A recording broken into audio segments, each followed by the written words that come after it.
Bismillahirrahmanirrahim. Alors, dans cette vidéo, on va traiter un exercice qui concerne les compresseurs. Donc, c'est l'exercice numéro 5, Homework. Donc là, on va lire ensemble l'énoncé. Donc, l'énoncé, il vous dit qu'on veut comprimer de 15 fois l'air atmosphérique pris à 10 degrés Celsius.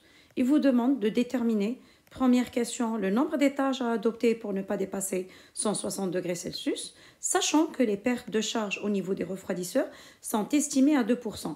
Pourquoi? Parce que quand normalement on fait une compression et on a un refroidisseur, on tente que la pression reste constante. Mais généralement, on a des pertes qui ne dépassent pas généralement 2%. Et le gaz est refroidi à la température d'entrée, c'est-à-dire jusqu'à la température de 10 degrés à la sortie du refroidisseur. La deuxième question, il demande de déterminer la quantité de chaleur ou bien les quantités de chaleur enlevées par le refroidisseur. Et la troisième question et la dernière, c'est déterminer la puissance du compresseur. Ça, c'est la puissance réelle puisqu'il vous donne le rendement qui est de 85%. Alors, première question, on doit connaître quel est le nombre d'étages qu'on doit adopter pour avoir un taux de compression général de 15 fois. C'est-à-dire, si on prend une compression de 15 fois, c'est-à-dire que la pression finale sur la pression initiale, elle est égale à 15. Donc, le nombre d'étages de compression qu'on doit adopter, par exemple, là, j'ai fait un dessin d'installation. Donc, on a l'étage 1, c'est 1. Donc, le gaz, l'air rentre à la pression P1. Il sort à la pression P2, qui doit être supérieure à P1. Et ensuite, il passe par un refroidisseur pour refroidir l'air. Là, quand il va sortir à la même température d'entrée, donc à la température T1, mais la pression, c'est à une nouvelle pression P2. Cette pression, c'est une pression qui va être estimée à, on va enlever 2% parce que ces 2% représentent les pertes de charge au niveau des refroidisseurs. Donc, on va dire que P2', elle va être égale à 98% de la pression P2 parce qu'on a enlevé 2% qui était perdu au niveau de refroidisseur. Ensuite, l'air, il va entrer à la même température initiale d'entrée T1 et il va être entré à la pression P2', d'accord? Il va être comprimé au deuxième étage, il sort à une pression par exemple P3, ensuite il passe par un deuxième refroidisseur pour sortir à P3', et P3', c'est 0,98 de la pression P3. Si on a un troisième étage, donc il doit passer par troisième étage, il rentre à P3' et la température T initiale, T1, puisque dans l'exercice, il nous a dit qu'on va refroidir à la température d'entrée, d'accord? Et la température d'entrée est de 10 degrés Celsius. Donc, il va sortir à la température T1, il va entrer au troisième étage, il sera à une pression P4. Si on a un quatrième étage, donc il doit passer par un refroidisseur, etc. Donc ça, c'est en général. Alors, qu'est-ce qui va se passer? Donc, on va dire, donc on doit trouver la formule pour connaître quel est le taux de compression de chaque étage et connaître le nombre des étages. Donc, là, qu'est-ce qu'on fait? Par exemple, si on a un premier étage. Alors, premier étage, on aura P2 sur P1, elle est égale à un taux de compression. Alors, quand on fait une compression, le taux de compression de chaque étage est le même. D'accord? Donc, on va dire que, par exemple, il est égal à A. Moi, je l'ai mis A. Donc, vous pouvez écrire X, Y, Z, on s'en fout. Donc, la P2 sur P1, elle est égale à un taux de compression de A. Donc, P2, elle est égale à A, P1. Si on passe au deuxième étage, qu'est-ce qu'on a? On a P3 sur P2'. Donc, P3 sur P2', elle est égale à A. Donc, P3, elle est égale à A, P2'.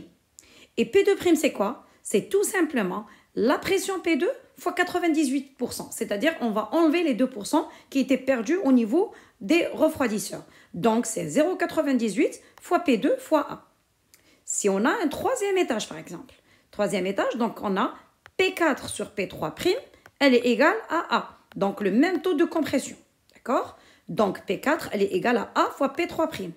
Et P3', c'est quoi? C'est P3', c'est 98% de P3. Donc, c'est 0,98 fois P3.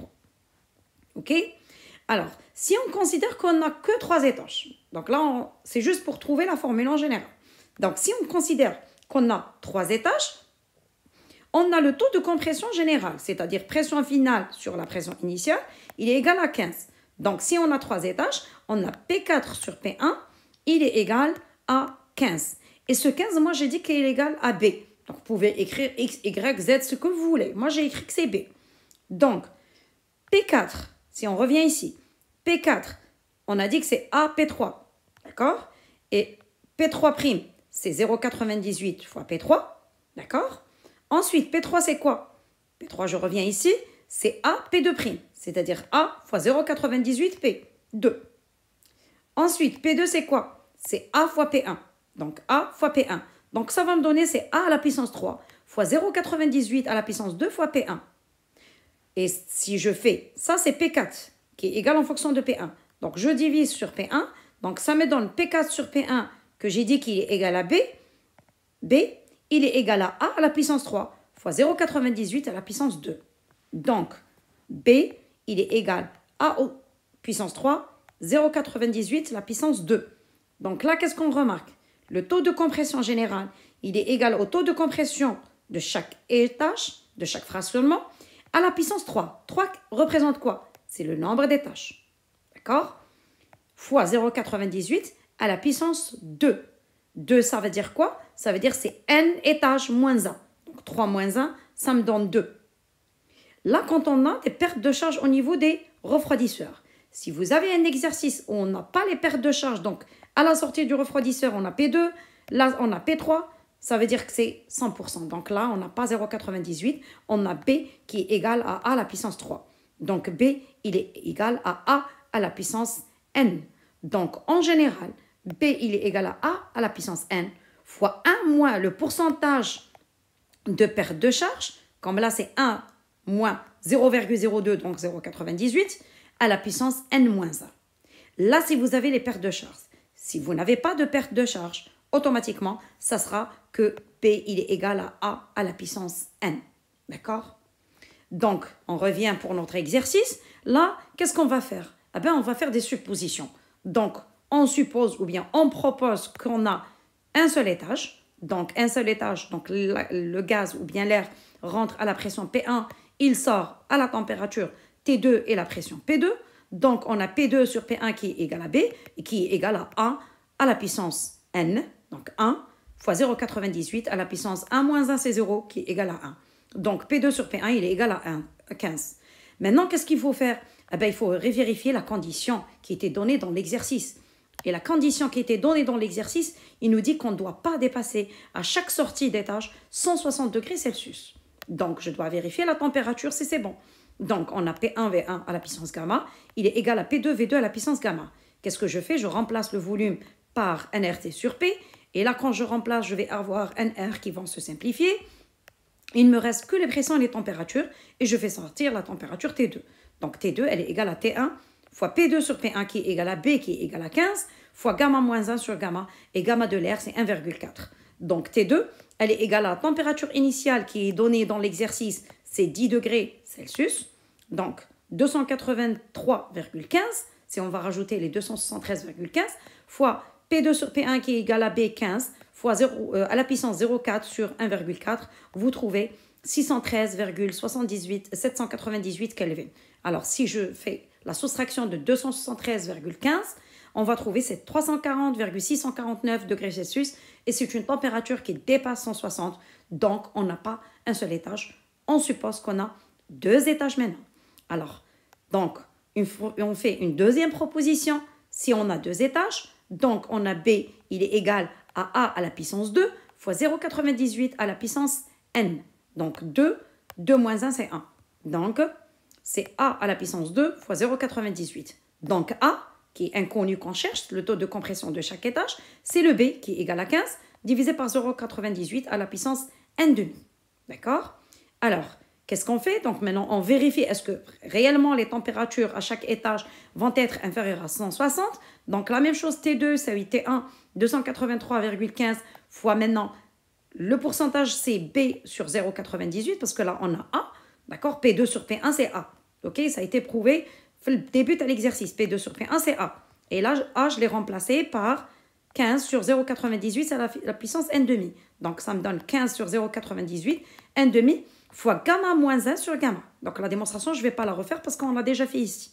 OK? Quand vous faites le calcul, vous allez trouver c'est 418,09 Kelvin. Donc, si je fais la soustraction de 213,15, ça va me donner 144,94 degrés Celsius et c'est une température qui est inférieure à 160. Là, pour le premier étage, ça marche bien. Je vérifie deuxième étage. Deuxième étage, qu'est-ce qu'on a? On a P3 V3, donc là je peux, selon le dessin, P3 V3 à la puissance gamma égale P2 V2, bien sûr P2', d'accord, V2 à la puissance gamma. Donc ça me donne T3, il est égal à T2' fois P3 sur P2', et P3 sur P2', ça a été déjà prouvé, P3 sur P2', c'est A, d'accord? Donc ça va me donner 15 sur 0,98 à la puissance n², d'accord? Fois gamma moins 1 sur gamma, donc gamma moins 1 sur 2 gamma. Et la température T2', on a dit à chaque fois dans l'exercice que l'air, il est refroidi à la température d'entrée, donc la température T1. Il y a 10 degrés Celsius. Donc, ça va être T1 qui est égal à 283,15 multiplié par 15 sur 0,98 gamma moins 1 sur 2 gamma. Et ça va me donner 418,094 et 144,944 degrés Celsius, donc inférieur à 160. Donc, dans cet exercice, on doit adopter 2 étages de compression et ça marche bien. On a comprimé 15 fois avec une compression de 2 étages et on est arrivé à 160, c'est-à-dire on ne va pas dépasser 160 pour la sortie de chaque étage. C'est-à-dire à la sortie T2 et la sortie T3, on a des températures de 144 degrés Celsius. Donc ça, c'était la première question. Alors, on revient à la deuxième question. Il demande de calculer la quantité de chaleur enlevée au niveau du refroidisseur. Bien sûr, au niveau du refroidisseur, donc là, on a 2 étages, donc on a un seul refroidisseur. Et bien sûr, là, on a un passage d'eau pour refroidir l'air. Alors, la quantité de chaleur de refroidissement, c'est une quantité de chaleur normalement, théoriquement, c'est une quantité de chaleur à pression constante. Elle est égale à delta H, donc c'est Cp delta T. Et cette quantité de chaleur, c'est une quantité de chaleur spécifique, c'est des kilojoules par kilogramme. Pourquoi? Parce que tout simplement, dans l'exercice, il ne nous a pas donné le débit. Donc, on ne va pas bloquer, donc on va calculer une quantité de chaleur spécifique, donc des kilojoules par kilogramme. Donc là, la quantité de chaleur, c'est Cp delta T. Cp, c'est R gamma sur gamma moins 1. Donc, on a dit c'est l'air, gamma, c'est 1,4. Et delta T, c'est quoi? C'est T1 moins T2. D'accord? Et T2, ça a été déjà calculé quand on a vérifié le nombre des étages. Donc, c'est 418,09. D'accord? Ou bien en Celsius, si on va la prendre, c'est 144,94. Et on prend la température T1, 10 degrés Celsius. Donc là, je les ai pris en Kelvin. Donc, delta T, elle est négative. Pourquoi? Parce que c'est une quantité de chaleur qui va être dégagée. D'accord? Qui va être perdue avec l'air, par l'air. Pourquoi? Parce qu'il s'est refroidi. Donc, on aura moins 134,94 Kelvin. Donc, la quantité de chaleur, c'est R, c'est P, c'est R gamma sur gamma moins 1 fois delta T. Donc, R, c'est 8,314 joules, d'accord, fois gamma 1,4 sur gamma moins 1,04 fois delta T. Et là, on trouve une quantité de chaleur spécifique. Donc, c'est moins 3,926 kilojoules par kilogramme, d'accord? Donc là, c'est pourquoi? Parce que R, c'est des joules par kilogramme par Kelvin. D'accord? Donc là, on n'a pas multiplié par un débit ou bien par une quantité de matière. Donc, c'est des kilojoules par kilogramme. Troisième question et dernière, il vous demande de calculer la puissance du compresseur si le rendement est de 85%. Pardon. Donc là, on a 2 étages. Donc, on a la puissance du premier étage et la puissance du deuxième étage. Donc, la puissance totale du compresseur, elle est égale à la puissance du premier étage et puissance du deuxième étage, puisque les 2 étages, on a l'entrée, la température d'entrée, c'est la même, donc T1 et T1. Donc, la puissance du premier étage, elle est égale à la puissance du deuxième étage, puisqu'aussi, on a le même taux de compression A. Donc, c'est 2 fois la puissance 1. Alors, la puissance là, normalement, c'est le travail qui est égal à delta H, c'est Cp delta T, fois le débit sur le rendement. D'accord? Donc, la puissance totale, c'est 2 fois Cp delta T, fois le débit massique sur le rendement. Alors là, on remarque que la puissance qu'on va calculer, c'est une puissance aussi spécifique. Pourquoi? Parce que la puissance, normalement, c'est une énergie par unité de temps. Donc, si on avait un débit, c'est des kilogrammes, par exemple, par unité de temps, par heure ou bien par seconde. Donc, on convertit en secondes pour trouver la puissance en watts. Donc, dans ce cas-là, on va calculer juste le travail. Et ce travail, on l'appelle la puissance spécifique. Donc, c'est 2 fois la quantité Q qui est égale à Cp delta T sur le rendement. Et là, le delta T, il est le même qu'on a calculé, la quantité de chaleur dégagée par le refroidisseur. Pourquoi?